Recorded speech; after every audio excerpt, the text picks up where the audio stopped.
నమస్కారం news vision కు స్వాగతం। ఈ రోజు వార్తల్లోని ముఖ్య అంశాలు।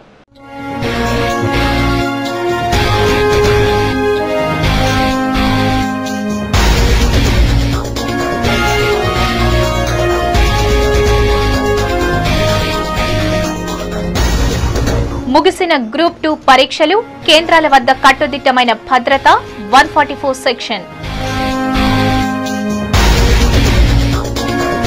జనావాసంలో ఉన్న ట్రాన్స్ఫార్మర్లను తొలగించండి, విద్యుత్ ప్రమాదాలను నివారించండి। ట్రాన్స్కో అధికారులకు చిత్తూరు ఎమ్మెల్యే సీకే బాబు సూచన।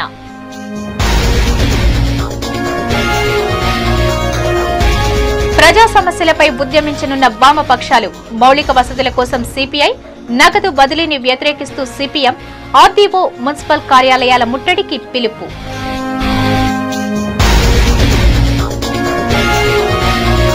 కలుషితమవుతున్న ప్రాణాధారం, ముందు చూపులేని అధికారులు, శిథిలావస్థకు చేరుకున్న పైప్ లైన్లు, నీటి కాలుష్యం, పొంచి ఉన్న ప్రమాదంపై సిటీ ఛానల్ స్పెషల్ ఫోకస్।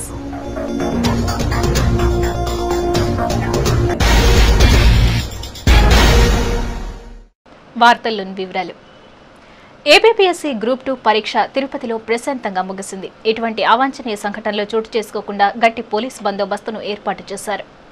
ఆదివారం తిరుపతిలో ఏపీఎస్సీ గ్రూప్ 2 పరీక్ష ప్రశాంత వాతావరణంలో ముగిసింది। అభ్యర్థులు అధికారులు నిర్ణయించిన సమయానికే పరీక్షా కేంద్రాల వద్దకు చేరుకుని వారికి కేటాయించిన స్థానాల్లో కూర్చుని పరీక్షలు రాశారు।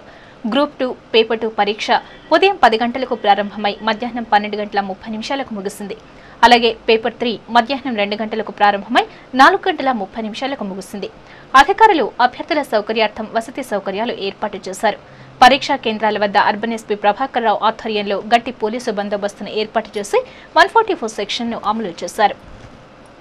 భారతీయ సంస్కృతి సాంప్రదాయాలను పరిరక్షించేందుకు, వాటిని భవిష్యత్ తరాలకు అందించేందుకు ఇస్కాన్ మందిరం విశేషంగా కృషి చేస్తోందని ఆ మందిరం ఏపీఆర్ఓ నిత్యముక్తదాస్ పేర్కొన్నారు। శ్రీకృష్ణ జన్మాష్టమిని పురస్కరించుకుని ఆదివారం తిరుపతి హరేకృష్ణ రోడ్డులోని ఇస్కాన్ మందిరంలో సాంస్కృతిక కార్యక్రమాలను నిర్వహించారు। చిన్నారులకు శాస్త్రీయ నృత్య పోటీలు, ఫ్యాన్సీ డ్రెస్ కాంపిటీషన్ను నిర్వహించారు। వివిధ పాఠశాలల నుండి సుమారు 300 మంది చిన్నారులు వివిధ రకాల వేషధారణలతో అందరినీ అలరింపచేశారు।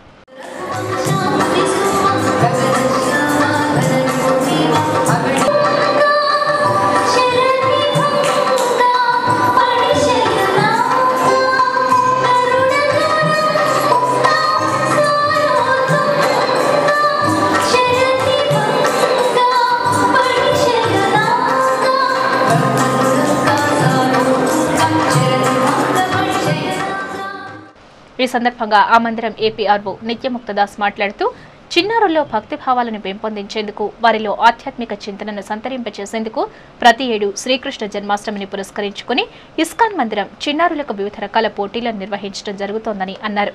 వారం రోజుల పాటు జరిగిన ఈ పోటీల్లో చిత్రలేఖనం, నృత్యం, వక్తృత్వ, వ్యాసరచన, దేవతామూర్తుల వేషధారణల పోటీలను నిర్వహించడం జరిగిందని అన్నారు। ఈ పోటీలకు ప్రతి ఏడు మంచి స్పందన వస్తోందని, ఏటికి 7 పోటీదారుల సంఖ్య కూడా పెరుగుతోందని తెలిపారు। ఏకపాత్రాభినయం, సామూహిక నాటికలు నిర్వహించామని, ఇందులో ఎక్కువ శాతం మంది శ్రీకృష్ణుడు, సీతాదేవి, హనుమంత, శబరి, నారదుడు, రాముడు, లక్ష్మణుడు, సత్యభామ వేషాలను వేశారని చెప్పారు। ఈ కార్యక్రమంలో ఆ మందిరం అధ్యక్షులు రేవతి రమణదాస్, రూపేష్ ప్రభు, రసశేఖర ప్రభు, చిన్నారులు, వారి తల్లిదండ్రులు పాల్గొన్నారు। ఈరోజు ఫ్యాన్సీ డ్రెస్ కాంపిటీషన్ రాస చిన్నారులందరూ కూడాను భగవద్గీత, భాగవతం, రామాయణం, మహాభారతాల్లో ఉన్నటువంటి పౌరాణికమైనటువంటి పాత్రలన్నీ కూడాను చక్కగా అభినయిస్తూ వాళ్ళ యొక్క హావభావాలు మనకు తెలియజేస్తుంది। ముఖ్యంగా చెప్పినట్లుగా అంతరించిపోతున్నటువంటి భారతీయ సంస్కృతిని, సనాతన సాంప్రదాయాన్ని సంతరింపజేయడం కోసం శ్రీకృష్ణ జన్మాష్టమి వేడుకల పేరుతో ప్రపంచవ్యాప్తంగా అన్ని చోట్ల కూడా జరుగుతున్నటువంటి కార్యక్రమాలు ఇవి। ముఖ్యంగా చిన్నారులకు ఏమిటంటే పాటలు పాడడం కానీ, తర్వాత నాట్యం చేయడం కానీ, ఇలాంటి పాత్రలు అభినయం చేయడం కానీ, వీటి ద్వారా కృష్ణుడు, రాముడు లాంటి భగవతత్వాన్ని తెలియజేయడం, శబరి, హనుమంతుడు లాంటి దాస్తత్వాన్ని తెలియజేయడం, అదేవిధంగా అర్జునుడు, కర్ణుడు ఇలాంటి వీరుల యొక్క క్షత్రియతత్వాన్ని తెలియజేయడం, ఇవన్నీ కూడాను మన చిన్నారులకు చిన్నప్పటి నుంచి నేర్పించడం ద్వారా ఈ లేత మనస్సుల్లో మనం తెలియజేసేటువంటి ఈ సంస్కృతి జీవితాంతం కూడా వాళ్ళకి చెరగని ముద్రగా ఉంటుంది। జిల్లా కేంద్రమైన చిత్తూరు పట్టణంలో జన నివాసాల మధ్య ఏర్పాటు చేసిన విద్యుత్ ట్రాన్స్ఫార్మర్లు వెంటనే తొలగించాలని చిత్తూరు శాసనసభ్యులు సీకే బాబు ఆదేశించారు। ఈ మేరకు హైదరాబాద్ నుండి ట్రాన్స్కో అధికారులకు సీకే బాబు ఆదేశాలు జారీ చేసినట్లు తెలిసింది. ఇటీవల పట్టణంలో విద్యుత్ ప్రమాదాలు అధికంగా జరగటం, చిత్తూరు కొంగారెడ్డిపల్లె ప్రభుత్వ పాఠశాలలో జరిగిన విద్యుత్ షార్ట్ సర్క్యూట్ తదితర కారణాలను దృష్టిలో ఉంచుకుని సీకే బాబు ఈ నిర్ణయం తీసుకున్నారు. పాఠశాలలు, జన నివాసాలు మధ్యలో ఏర్పాటు చేసుకున్న విద్యుత్ ట్రాన్స్ఫార్మర్లు వెంటనే మార్చేందుకు సన్నద్దం కావాలని ఆదేశించారు. గ్రామస్థాయి నుండి పార్టీని బలోపేతం చేసేందుకు విద్యార్థుల సహకారం ఎంతో అవసరమని భారతీయ జనసంఘ్ రాష్ట్ర కార్యదర్శి బీకే రమణారెడ్డి అన్నారు. ఆదివారం చిత్తూరు ఆర్ఎండ్బి గెస్ట్ హౌస్ లో జిల్లా స్థాయి విద్యార్థి సంఘ నాయకులతో సమావేశం జరిగింది. ఈ సందర్భంగా బీకే రమణారెడ్డి మాట్లాడుతూ స్వాతంత్ర్యం వచ్చినప్పటి నుండి భారతదేశ ఔన్నత్యం గురించి పాటుపడిందని తెలిపారు. కాంగ్రెస్ పార్టీ కుట్రపూరిత రాజకీయాల వల్లే జనసంఘ్ పార్టీ వెనుకబడిందని తెలిపారు. తిరిగి జనసంఘ్ పార్టీని బలోపేతం చేయాలని పిలుపునిచ్చారు. ఈ కార్యక్రమంలో నాయకులు అమ్రోజ్, గోపీనాథ్ తదితరులు పాల్గొన్నారు. ప్రజా సమస్యల పరిష్కారం కోసం ప్రభుత్వంపై ఒత్తిడిని తీసుకురావడానికి వామపక్ష పార్టీలు ఉద్యమ బాట పట్టనున్నాయి. నిరుపేదలకు మౌలిక వసతుల కల్పనకు సిపిఐ నగదు బదిలీ పథకాన్ని వ్యతిరేకిస్తూ సిపిఎం ప్రభుత్వ కార్యాలయాల ఎదుట ఆందోళనకు దిగనున్నాయి. ప్రజా సమస్యల పరిష్కారం పట్ల ప్రభుత్వం అనుసరిస్తున్న వ్యతిరేక విధానాలను ఎండగట్టడానికి సిపిఐ తిరుపతిలోని 50 డివిజన్లలో ప్రచార యాత్రను నిర్వహించింది. ఈ నెల 15 నుండి 21 వరకు 50 డివిజన్లలో సిపిఐ నాయకులు పర్యటించి ప్రజలు ఎదుర్కొంటున్న సమస్యలను గురించి అడిగి తెలుసుకున్నారు. త్రాగునీరు, పారిశుద్ధ్యం, వీధి లైట్లు, రోడ్లు, పింఛన్లు, రేషన్ కార్డులు, నిరుపేదలకు ఇంటి స్థలాలు వంటి మౌలిక సదుపాయాల కల్పనలో మున్సిపల్, రెవెన్యూ అధికారులు నిర్లక్ష్యంగా వ్యవహరిస్తున్నారని మహిళలు సిపిఐ నాయకులకు వివరించారు. అధికారుల నిర్లక్ష్య వైఖరిని నిరసిస్తూ ప్రభుత్వం మెడలు వంచడానికి సిపిఐ సిద్ధమైంది. సోమవారం నగరపాలక సంస్థ కార్యాలయాన్ని దిగ్బంధం చేయడానికి సమాయత్తమయ్యారు. నిత్యావసర ధరల నియంత్రణ, మౌలిక సదుపాయాల కల్పనకై ప్రజలను సమీకరించి ఉద్యమ బాట పట్టనున్నారు. మరోవైపు మద్యం దుకాణాలను నియంత్రించేందుకు ప్రభుత్వంపై ఒత్తిడి తీసుకురానున్నారు. 23వ తేదీ ఈ సమస్యల పరిష్కారం కోసం మున్సిపల్ అధికారులపైన, ప్రభుత్వంపైన ఒత్తిడి తీసుకురావాలని చెప్పేసి దీనికోసం ఆందోళన చేయాలని భారత కమ్యూనిస్ట్ పార్టీ రాష్ట్ర సమితి నిర్ణయించడం జరిగింది. ఈ నిర్ణయం మేరకే తిరుపతిలో 15వ తేదీ నుంచి వివిధ వార్డుల్లో పర్యటించడం జరుగుతుంది. ఈ పర్యటన సందర్భంగా మా అనేక సమస్యలు మా దృష్టికి రావడం జరిగింది. మంచినీటి సమస్య, అదేవిధంగా సరైనటువంటి మురికివాడల్లో సరైనటువంటి రోడ్లు లేని పరిస్థితి, సరైనటువంటి డ్రైనేజ్ సౌకర్యం లేనటువంటి పరిస్థితి, కొన్ని చోట్లయితే మురిగినీరు నిల్వ ఉండడం, దాని ద్వారా దోమలు చేరి ఇతర రోగాలకు కారణమైనటువంటి పరిస్థితి. బ్యాంకులో అకౌంట్లు ఓపెన్ చేయడం వల్ల మా కార్డు పోతుందనే ఒక భయం అనేది ప్రజానీకంలో వ్యక్తం చేస్తున్నారు. వృద్ధాప్య పెన్షన్ కూడా రానటువంటి ప్రజానీకం చాలామంది ఇప్పటికీ ఉన్నారు. రేషన్ కార్డు లేకుండా ఉన్నారు. ఇళ్ల స్థలాల కోసం అయితే మా దగ్గర ఉన్న అప్లికేషన్లు ఎగబడి తీసుకోవడం జరుగుతూ ఉంది. మేము బాడీలో ఉన్నాం, ఇక్కడ వ్యాపారాలు చేసుకుంటున్నాం, లేదా బండ్లు తోలుకుంటున్నాం, రిక్షా తోలుకుంటున్నాం, ఆటో తోలుతున్నాం అని చెప్పేసి ఈ రకరకాల ప్రజానీకం బిల్డింగ్ వర్కర్స్గా ఉండాలని చెప్తున్నారు. ఇలాంటి సమస్యలు మా దృష్టికి వచ్చాయి కాబట్టి ఆ సమస్యను పరిష్కరించాల్సిన బాధ్యత ఈ ప్రభుత్వ అధికారులపైన ఉంది. అలాగే ఈరోజు కపిలతీర్థంలో చిన్న వర్షం పడితే వాటర్ వస్తూ ఉంది. ఈ వాటర్ని స్టోరేజ్ చేసుకునే ఆలోచనలు మున్సిపాలిటీ కానీ టీటీడీ కానీ చేయాల్సిన అవసరం ఉంది. నగదు బదిలీ పథకాన్ని రద్దు చేయాలని సిపిఎం అనుబంధ పౌర సంఘాల సమాఖ్య కార్యకర్తలు సోమవారం ఆందోళనకు దిగనున్నారు. చౌక దుకాణాల ద్వారా సరఫరా అయ్యే నిత్యావసర వస్తువులను డబ్బు రూపంలో మార్చి లబ్ధిదారులను మభ్యపెట్టే ప్రయత్నమే నగదు బదిలీ పథకం. అందుకే ఈ పథకాన్ని రద్దు చేయాలని, లేని పక్షంలో రేషన్ కార్డుదారులు మోసపోయే ప్రమాదం ఉందని పౌర సంఘాల సమాఖ్య నాయకులు హెచ్చరించారు. పథకం అమలైతే ఉత్పన్నమయ్యే సమస్యలపై ప్రజల్లో అవగాహన కల్పించేందుకు ఇదివరకే వార్డు స్థాయిలో రౌండ్ టేబుల్ సమావేశాలను నిర్వహించి సోమవారం తలపెట్టే ఆర్డీఓ కార్యాలయం ముట్టడికి తరలి రావాలని ఆ సంఘం నాయకులు పిలుపునిచ్చారు. గోధుమల్ని, చక్కెరని ఆపేసి డబ్బు రూపంగా మార్చేస్తే పేదవాళ్ళు మరింత పేదవాళ్ళుగా అయిపోయి పెద్దవాళ్ళకి ఇంకా ఎక్కువ డబ్బులు కాబట్టి తొందరగా వాళ్ళకి చేరిపోతుంది. ఈ బియ్యం అయితే తొందరగా చేరడం లేదనే ఉద్దేశంతో ఈరోజు పేదలకు వచ్చే 4 మెతుకులు కూడా రానియకుండా చేయడం కోసం పథకం పని చేస్తున్నారు. ఈ నగదు బదిలీ పథకం దేశవ్యాప్తంగా వామపక్షాలు తీవ్రంగా వ్యతిరేకించినాయి. సీతారాం యేచూరి గారు, సిపిఎం పార్టీ పొలిట్ బ్యూరో సభ్యులు మొత్తం దీన్ని యొక్క బండారాన్ని అంతా బయటపెట్టి పెద్ద పెద్ద వాళ్ళకి సబ్సిడీలు ఇవ్వడం కోసమే, పేదల యొక్క డబ్బుల్ని తగ్గించడం కోసం ఈ కార్యక్రమం చేస్తున్నారని చెప్పేసి ఆయన చెప్పడం జరిగింది. జిల్లా కేంద్రమైన చిత్తూరు పట్టణంలోని నివా నదిలో మురుగునీటికి తోడు వర్షపు నీరు కూడా చేరటంతో కైలాసపురం, తోటపాళెం ప్రాంతాల్లో పారిశుధ్యం లోపించింది. ఇటీవల కురిసిన వర్షాలకు నీవా నదిలోకి పట్టణంలోని నీరు నది గుండా ప్రవహించి ఇళ్లలోకి ప్రవేశిస్తోంది. కైలాసపురం రోడ్లో మున్సిపల్ అధికారులు నిర్మించిన బ్రిడ్జ్ వల్ల నది తూములు పూర్తిగా మూసుకుపోయాయి. దీంతో మురుగునీరు ప్రవహించి పారిశుధ్యం లోపించి ప్రజలు అనారోగ్యం బారిన పడుతున్నారు. వెంటనే మున్సిపల్ అధికారులు పారిశుధ్య పనులు చేపట్టాలని ప్రజలు కోరుతున్నారు.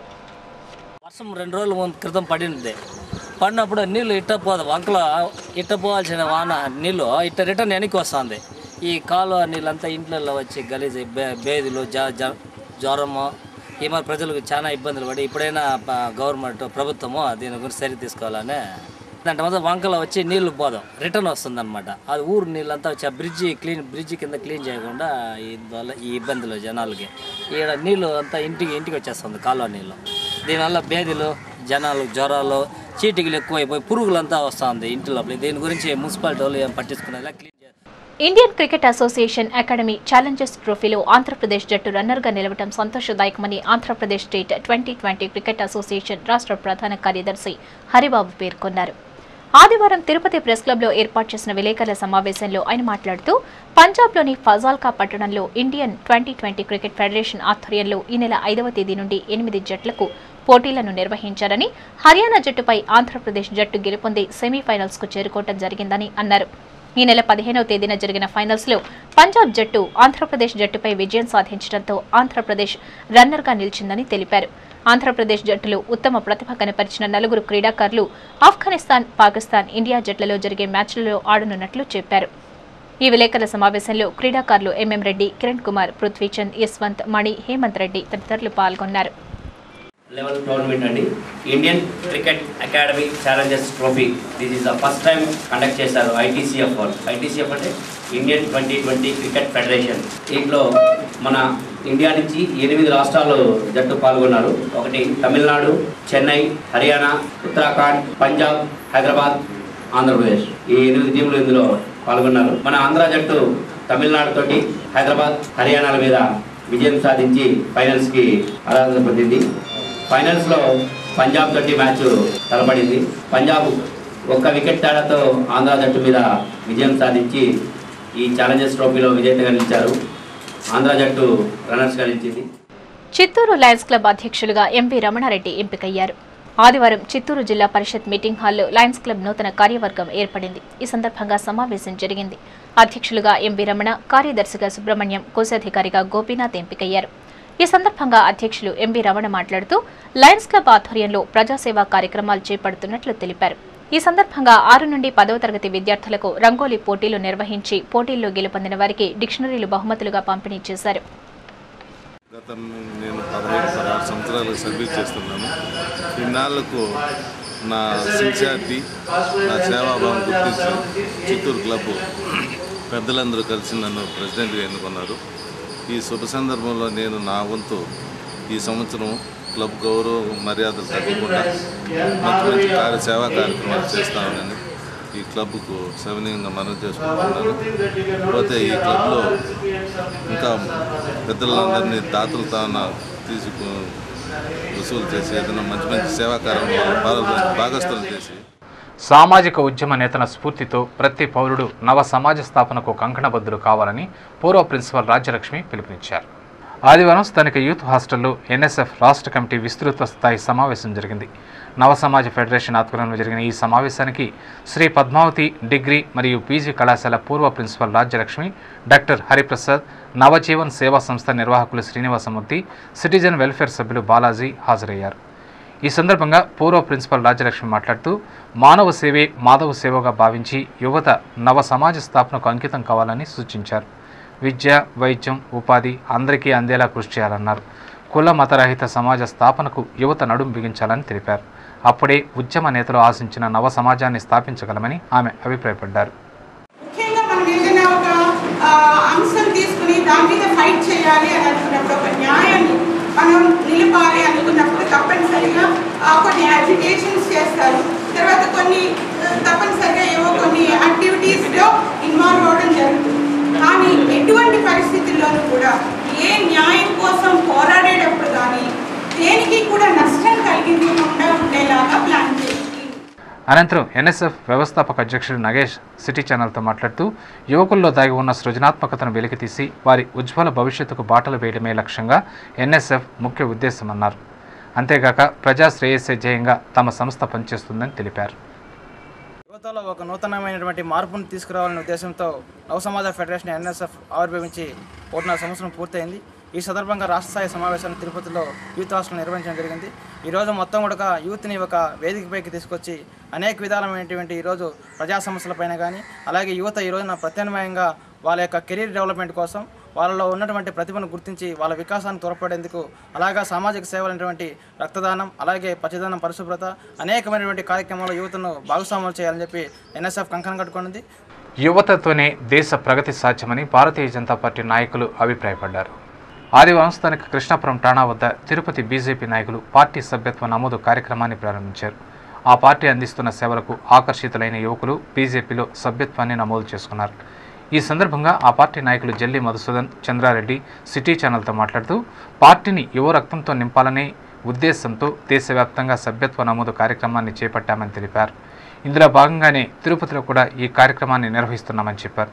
పార్టీ అందిస్తున్న సేవలకు ఆకర్షితులైన యువకులు తమ పార్టీ సభ్యత్వాన్ని పుచ్చుకుంటున్నారని పేర్కొన్నారు.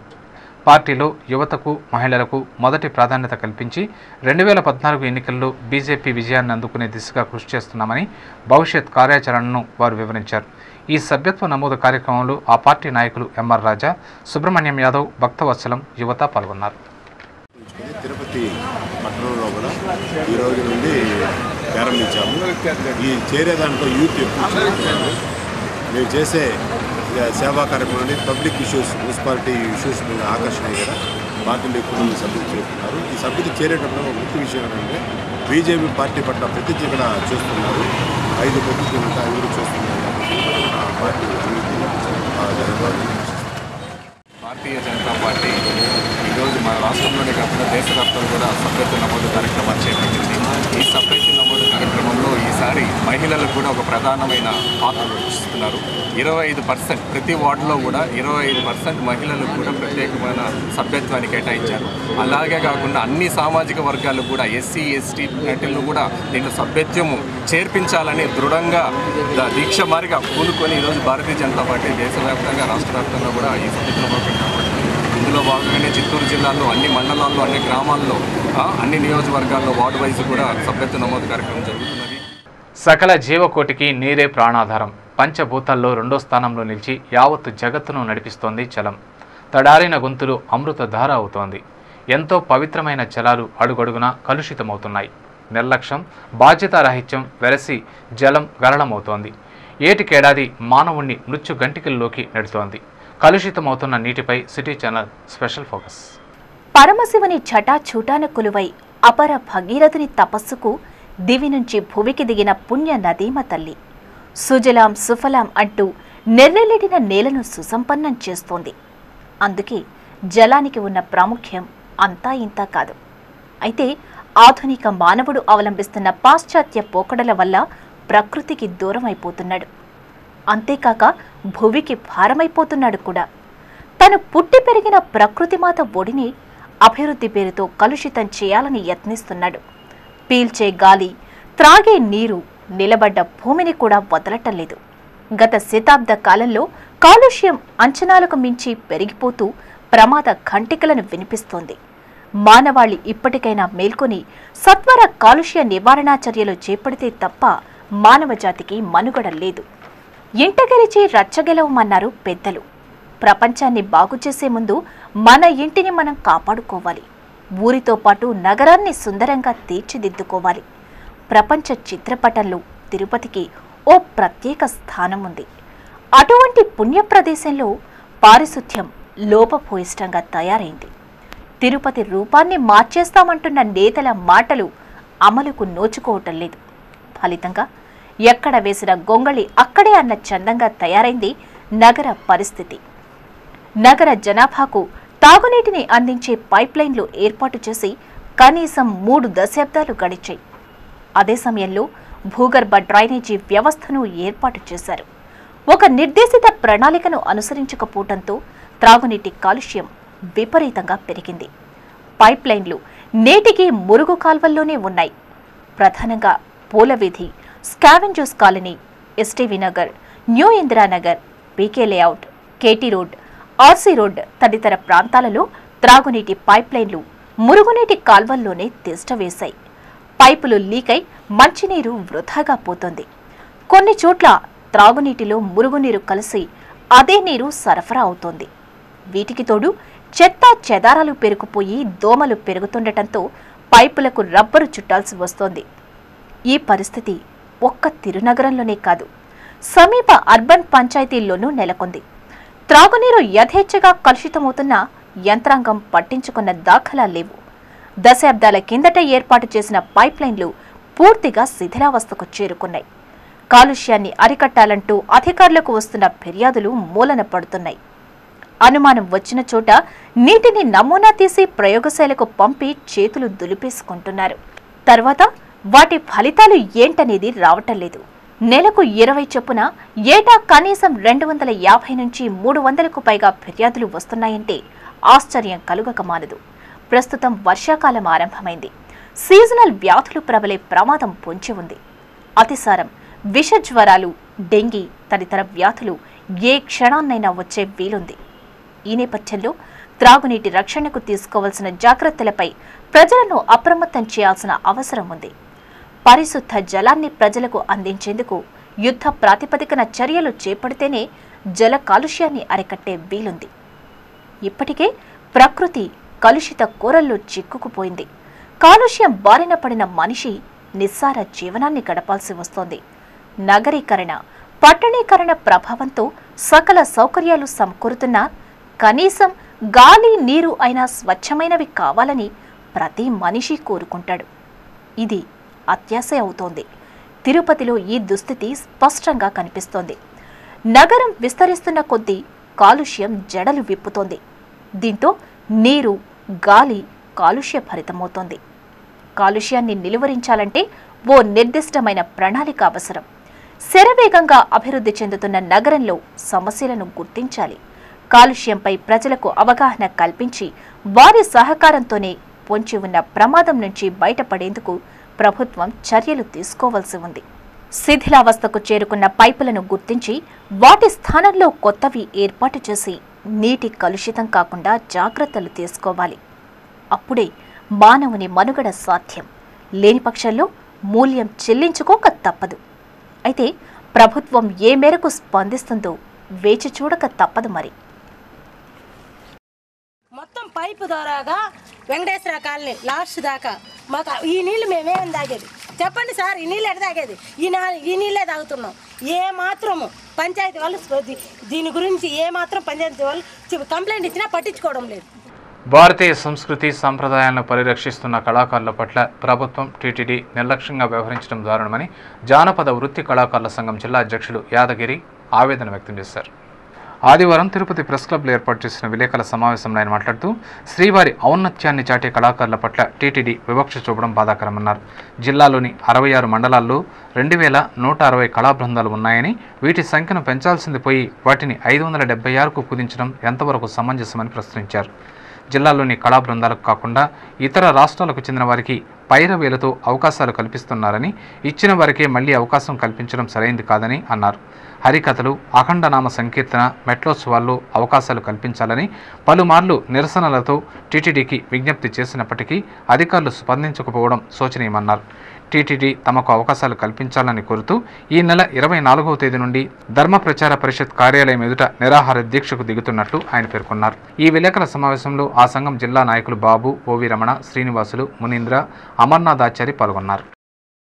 ఈ కళాకారులందరికీ అవకాశం కల్పిస్తే జిల్లాని ఒక ఆధ్యాత్మిక జిల్లాగా ఉంటుందని చెప్పి మనం తిరుమల తిరుపతి దేవస్థానానికి అనేక సార్లు హెచ్చరించాం. పెడచెవిన పెట్టిన తిరుమల తిరుపతి దేవస్థానం అధికారుల ముందు గతంలో 6 రోజుల పాటు నిరాహార దీక్షలు చేసి ఈ జిల్లాకే సగం ప్రాధాన్యత రావాలని చెప్పి నెరవేర్చుకున్న సంగతి మీ అందరికీ తెలుసు. గతంలో 1080 బృందాలకి రాష్ట్ర వ్యాప్తంగా అఖండ నామ సంకీర్తనలో కార్యక్రమాలు ఇస్తే ఆ నిరాహార దీక్షల ఫలితంగా మరో 1080 టీములకి ఈ జిల్లా వాసులకే అవకాశం వచ్చే విధంగా అధికారులు మెప్పించారు.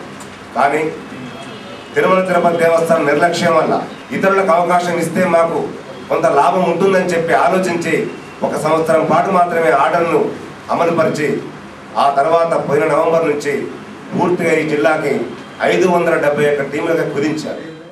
తిరుమలలో భక్తుల రద్దీ ఓ మోస్తరుగా ఉంది. ఆదివారం సాయంత్రం 6 గంటల వరకు సుమారు 57,000 మంది భక్తులు శ్రీవారిని దర్శించుకున్నారు. సర్వదర్శనం ద్వారా వెళ్లే భక్తులు 31 కంపార్ట్మెంట్లలో వేచి ఉండగా దివ్యారామం దర్శనం కోసం 6 కంపార్ట్మెంట్లలో వేచి ఉన్నారు. 300 రూపాయల ప్రత్యేక ప్రవేశ దర్శనం కోసం 4 కంపార్ట్మెంట్లలో భక్తులు వేచి ఉన్నారు. సర్వదర్శనానికి 16 గంటల సమయం, దివ్యారామం దర్శనానికి 3 గంటల సమయం, ప్రత్యేక దర్శనానికి 2 గంటల సమయం పట్టే అవకాశం ఉందని టీటీడీ అధికారులు అంచనా వేస్తున్నారు. ఇక ఖాళీ గదులు, సేవా టికెట్ల విషయానికి వస్తే ఉచిత గదులు 3, 50 రూపాయల గదులు 18, 100 రూపాయల గదులు 8 ఖాళీగా ఉన్నాయి. వసంతోత్సవ టికెట్లు 117, సహస్ర దీపాలంకరణ సేవా టికెట్లు 210 అందుబాటులో ఉన్నాయి. వీటిని తిరుమలలోని విజయ బ్యాంకులో పొందవచ్చునని అధికారులు తెలిపారు. Tirupati gold and jewellery merchant association సమాచారం మేరకు సోమవారం తిరుపతి మార్కెట్లో బంగారం, వెండి ధరలు ఇలా ఉంటాయి. 22 క్యారెట్ల 1 గ్రామ్ బంగారం ధర 2,751 రూపాయలు. 24 క్యారెట్ల అపరంజి బంగారం 10 గ్రాముల ధర 29,420 రూపాయలు. వెండి 1 కేజీ ధర 52,375 రూపాయలు కాగా 1 గ్రామ్ రీటైల్ ధర 56 రూపాయల 10 పైసలుగా ఉంటుంది. వార్తలు ముగించే ముందు ముఖ్యాంశాలు మరోసారి.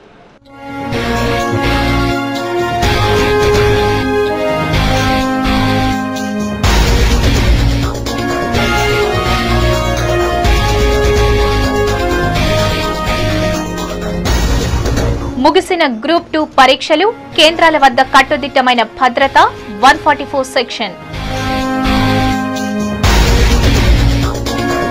జనావాసంలో ఉన్న ట్రాన్స్ఫార్మర్లను తొలగించండి, విద్యుత్ ప్రమాదాలను నివారించండి.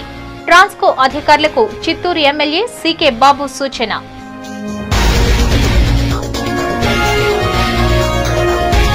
ప్రజా సమస్యలపై ఉద్యమించనున్న వామపక్షాలు, మౌలిక వసతుల కోసం సిపిఐ, నగదు బదిలీని వ్యతిరేకిస్తూ సిపిఎం, ఆర్డీఓ, మున్సిపల్ కార్యాలయాల ముట్టడికి పిలుపు.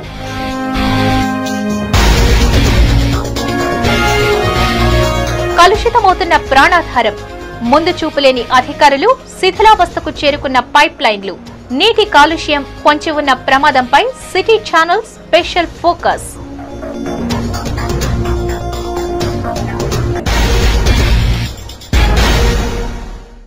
ఈ వార్తలు ఇంతటితో సమాప్తం. సమగ్ర సమాచారంతో న్యూస్ విజన్లో మళ్ళీ కలుసుకుందాం. అంతవరకు సెలవు. నమస్కారం.